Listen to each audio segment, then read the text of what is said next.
Good morning students, welcome to geography class. Today we will continue lesson number 2, formation of the earth. Please open your book at page 47 for the same. Today we will study about the origin of the earth. First of all, let us see the objectives of the lesson. The objectives of the lesson are: number 1, to understand the 5 methods to estimate the age of the earth. That is, number 1, tidal force, number 2, sedimentation, number 3, rate of erosion, number 4, salinity of the ocean, and number 5, radioactivity. The second objective is to understand the origin of the earth through different hypotheses and theories, like number 1, the gaseous mass hypothesis of Kant, number 2, nebular hypothesis of Laplace, number 3, planetesimal hypothesis of Jeans and Jeffreys, number 5, electromagnetic theory of Dr. Hans Elfven, and lastly, to understand the Big Bang theory. In the last class, we have discussed the 5 methods to estimate the age of the earth. In this video, we will understand the origin of the earth through first 3 theories given in the book. They are the gaseous mass hypothesis of Kant, the nebular hypothesis of Laplace, and the planetesimal hypothesis of Chamberlain and Moulton. It is difficult to say how Earth originated. As a matter of fact, nobody has been able to give the exact cause and time of the origin of the Earth so far.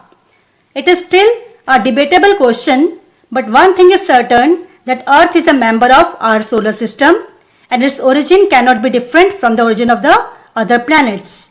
Different scholars have expressed different views on the subject, but most scholars believe that Earth, like other planets, originated from the Sun. Earth was formed about 4.54 billion years ago, approximately 1/3 the age of the universe. The 5 hypotheses about the origin of the Earth are given in a book. Let us start. Let us see the technical terms that are coming in today's topic. Number 1, hypothesis or theory, a proposed explanation made on the basis of limited evidence as a starting point for further investigation is termed as hypothesis or theory.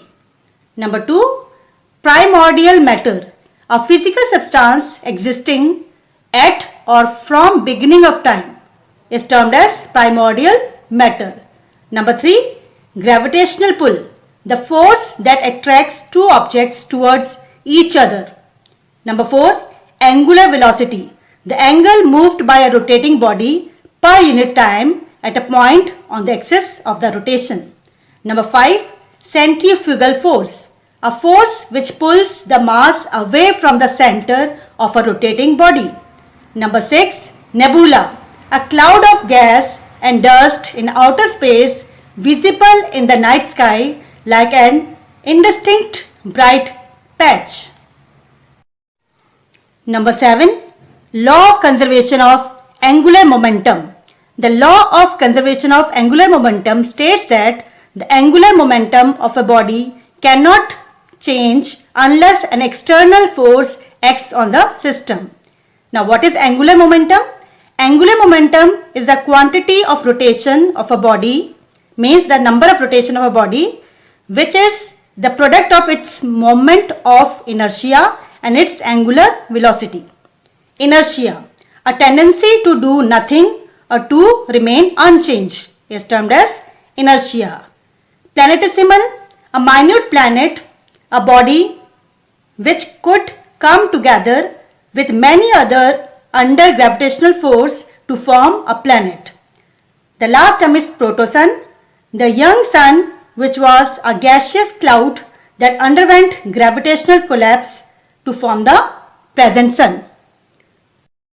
Now we will study the first 3 theories about the origin of the earth. Let us study about the gaseous mass hypothesis of Kant. Professor Immanuel Kant was a German scholar who put forward his hypothesis in 1755. According to him, primordial matter were evenly distributed in the shape of small and cold particles in the universe.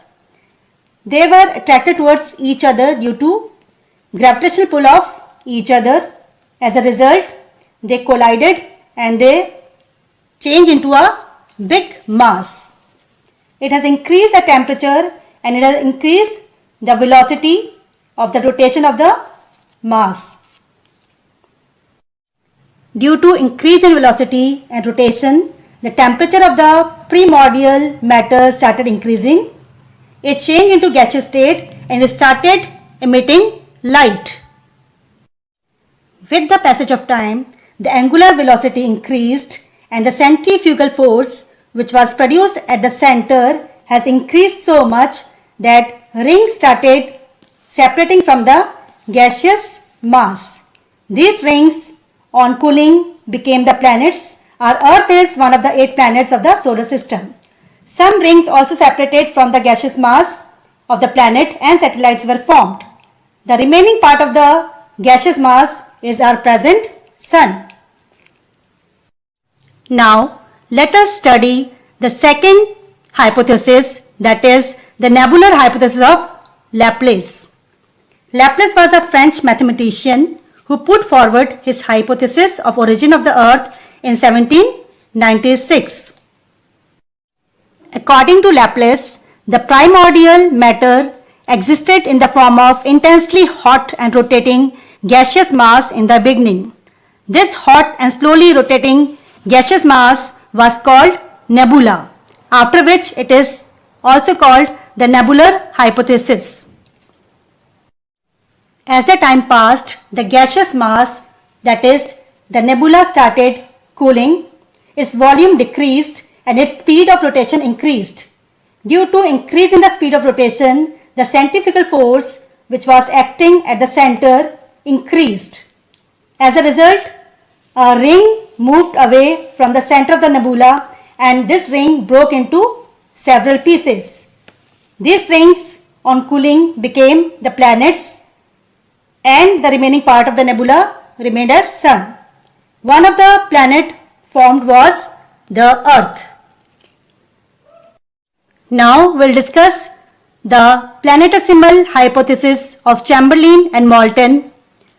T.C. Chamberlin and F.R. Moulton propounded a new theory, means gave a new theory about the origin of the Earth in 1904.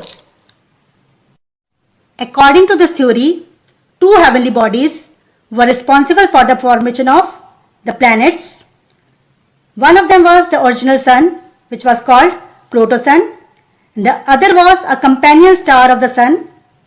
The Sun was spiral in shape and it consisted of small cold particles. The companion star was much bigger and powerful than our Sun.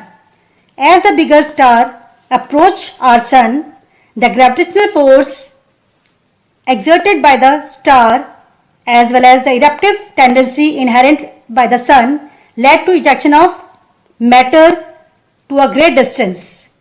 Thus, an infinite number of small particles got detached from the Sun.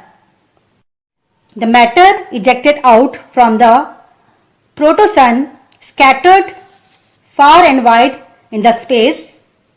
It is believed that the planetesimal were not of uniform size.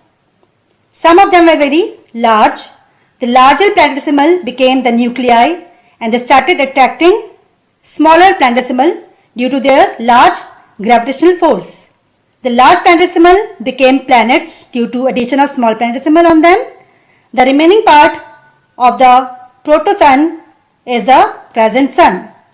The repetition of the same process on a large scale lead to the formation of satellites. So, today we studied about the 3 hypotheses about the origin of the Earth. Please revise and remember what you have studied in this video. Thank you.